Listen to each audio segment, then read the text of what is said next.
What's going on, YouTube? JT's Reborn here, and welcome back to another edition of my DC comic reviews. And in this video, I'm going to be talking about Dark Crisis Young Justice, issue number 1 of 6. This is a 6-part miniseries. This can be written by Megan Fitzmartin, and then art by Laura Braga with colors by Luis Guerrero.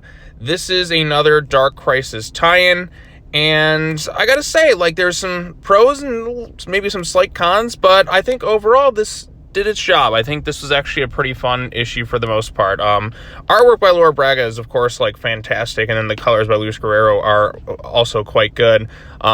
This one kind of starts out with basically like Cassie Sandsmark narrating the whole thing, and it's kind of a bit of a commentary on just kind of the state of things. You know, heroes continuously die time and time again. You feel like the more people keep coming back, like the less impact death has, which, you know, death in the DC universe at this point is kind of feeling rather meaningless to an extent, and I think that's, you know, just a bit of a commentary right there on this. But like the rest of it just feels like she's just kind of roasting everyone, especially like Tim right here. So she's like, Connor Kent, former love of my life, yada yada. She gives crap right there. Tim Drake, the third Robin, but the first one to choose it for himself, which seems to mean he can't be anything else. He's stuck letting that identity be his entire personality, despite being unable to save literally every father figure in his life. Ooh.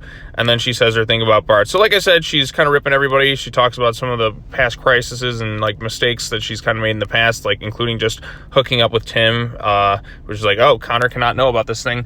Honestly, like I said, continuity in the DC universe, I'm like, it is rather confusing, because like, did Rebirth stuff happen? Did the past stuff happen? Is it all like connected? I don't know, like, the timing of it all. And I also should say, going into this thing, I'm not the biggest expert on the Young Justice comic book run. Like, I have a rough idea of things that have happened, but I haven't sat down and read it all. So my knowledge of that comic, and plus, like I said, that's so many years ago. Like, at least their iconic run where they were a team, not the recent Bendis stuff. So like, my knowledge of it, it's just not as good as it is for like other titles per se. So I'm just fully disclosure when I say that. So anyways, she gets into a little bit of an argument with them, or not necessarily. She's just kind of like really kind of feeling miserable and down on herself and on some of the other heroes and stuff. She even kind of mentions, she's just like, I wish one of them would just kind of stay dead.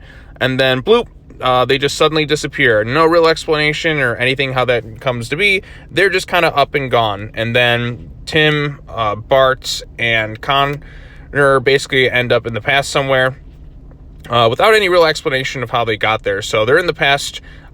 Cassie's just out trying to find them. Sissy doesn't tell her anything. Pretty much nobody tells her where everything is, and that's kind of a disappointment. You'd think, like, with heroes constantly disappearing and dying, somebody would say something like, oh, I got no time for this. They don't even, like, seem to take it seriously, which is kind of, like, a bit of a shame.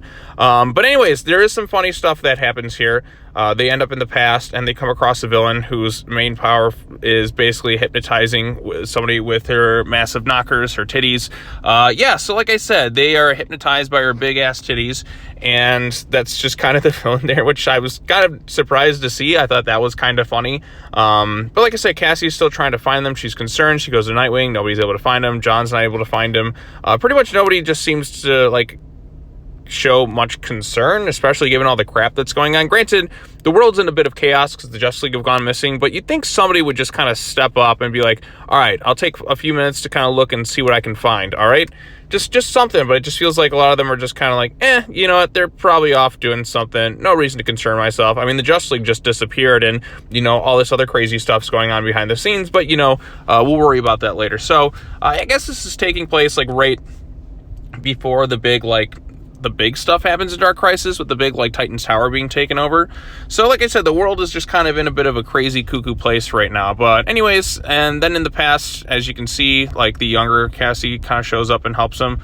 But like I said, there's no explanation of how they just kind of blooped and ended up in the past. I assume this will probably be told to us in the next issue. So yeah, like I said, this is a pretty fun little Young Justice issue. I think, like, the dynamic of the characters is pretty good, all things considered. Some of them are a bit whiny, a bit at times. Like, Cassie she just seems, like, fed up and miserable with everything, which I can understand, kind of, given all the stuff that's kind of happened. I don't feel like the other heroes, like, not really seeming to show much of a response to, you know, 3 people missing is just kind of a little bit of a bummer. But you think given everything that's been going on, they try and show a little bit more concern. but I guess not. So that's just kind of the deal with this thing. Biggest highlight for me, like I said, the artwork is quite good. There is some funny stuff.